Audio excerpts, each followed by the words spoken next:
नमस्कार दोस्तों, एक बार फिर से स्वागत है आप सभी का हमारे YouTube चैनल पर। तो आज के सेशन में मैं आप लोगों को सुनाने वाली हूँ पूतना उद्धार की कथा, यानी कि पूतना वध की कथा। श्री कृष्ण ने पूतना का वध किया था, वो भी तब जब श्री कृष्ण 10 दिन के भी नहीं थे, 10 दिन के भी नहीं थे तब उन्होंने पूतना का वध किया था। तो पूतना का वध क्यों किया, कैसे किया, तो ये सब कुछ आज की हम कहानी में जानेंगे, मतलब कृष्ण लीला में जानेंगे। आप सभी ने कृष्ण लीला तो देखा ही होगा और इनका मनमोहक प्यारा सा रूप कृष्ण लीला जो होता है कितना प्यारा लगता है नहीं। तो आज के सेशन में ना हम इसी कहानी के बारे में जानेंगे, पूतना वध के बारे में। तो चलिए बिना देरी किए अपनी इस कहानी की शुरुआत हम करते हैं। मथुरा नगरी में कंस का राज्याभिषेक हो जाने के बाद कंस ने अपने राज्य मथुरा में अपना आतंक फैला दिया, जिसमें उसने कई नवजात बच्चों की उनकी माताओं से छीनकर हत्या कर दी। धीरे धीरे समय बीतता गया और एक दिन जब नंदराय जी मथुरा नगरी आ पहुंचे, उन्होंने महाराज कंस को बताया कि हमारे घर एक पुत्र ने जन्म लिया है। इस बात की महाराज कंस ने उन्हें बधाई दी, क्योंकि नंदराय जी गोकुल के अधिपति थे। इस कारण महाराज कंस नंदराय जी का बड़ा आदर करते थे। और कंस ने उनसे पूछा कि आपके घर पुत्र का जन्म कब हुआ था। और नंदराय जी बताते हैं कि हमारे घर पुत्र की प्राप्ति अष्टमी के दिन हुई। यह बात सुनकर कंस राजसभा का त्याग कर अपने शयन कक्ष में चला जाता है और अपने विशेष चतुर मंत्री चारूर से मंत्रणा करता है कि देवकी के अष्टम गर्भ से जो बालिका ने जन्म लिया था वो भी अष्टमी का दिन ही था। और कंस को पता चल जाता है कि किसी ने उसे धोखा देकर देवकी के अष्टम गर्भ से जन्मे बालक को किसी ने छल से बदल दिया था। इसलिए कंस ने नंदराय जी के पुत्र को मारने के लिए राक्षसी पूतना को बुलवाया।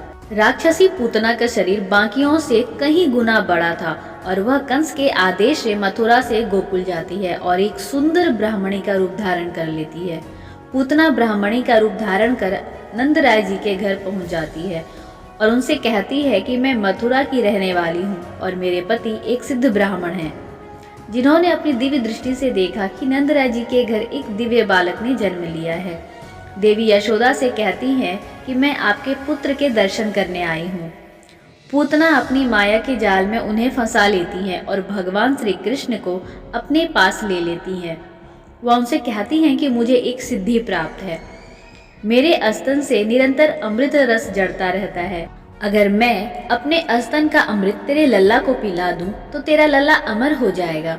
इन मीठी बातों में फंसाकर पूतना अपने अस्तन का जहरीला दूध भगवान श्री कृष्ण को पिला देती है। लेकिन भगवान श्री कृष्ण तो स्वयं ही एक बहुत ही चमत्कारी बालक थे। जैसे ही राक्षसी पूतना अपना दूध पिलाती है तो उल्टा असर राक्षसी पूतना को ही होता है, जिससे पूतना के पूरे शरीर में जलन होने लगती है और वे अपने उसी विकराल रूप को धारण कर लेती है। भगवान श्री कृष्ण को लेकर आकाश में उड़ जाती। वह चीख चीख कर कहने लगी, अरे छोड़ दे, बस कर, बस कर।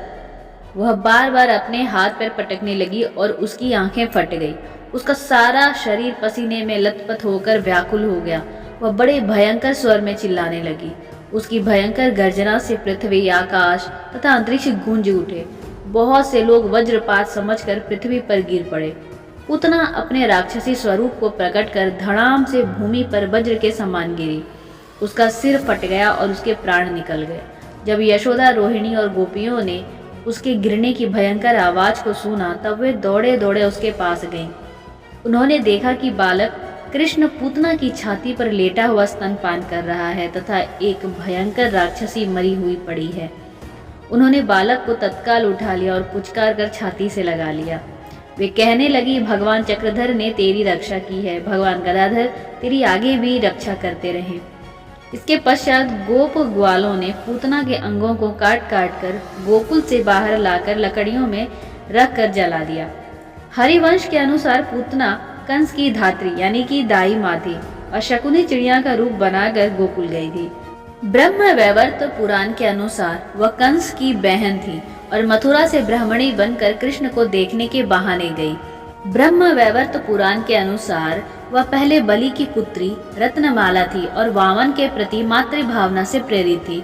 इसलिए वामन के रूप कृष्ण ने स्तनपान करते समय उनके प्राण खींच लिए और इस प्रकार राक्षसी पूतना का उद्धार हुआ। तो सुना आप लोगों ने, देखा आप लोगों ने कि कैसे कैसे राक्षसी पूतना का उद्धार हुआ, उन्हें कैसे राक्षस योनि से उन्हें छुटकारा मिला, मोक्ष मिला। और वो राक्षस योनि से उन्हें छुटकारा मिल गया और वो चली गई स्वर्गलोक को। तो आई होप यू गाइस कि आप लोगों को मेरा ये वीडियो अच्छा लगा होगा। तो मिलते हैं अपने अगले रोचक भरी कहानियों के साथ, तब तक के लिए मुझे आज्ञा दे। बाय बाय दोस्तों।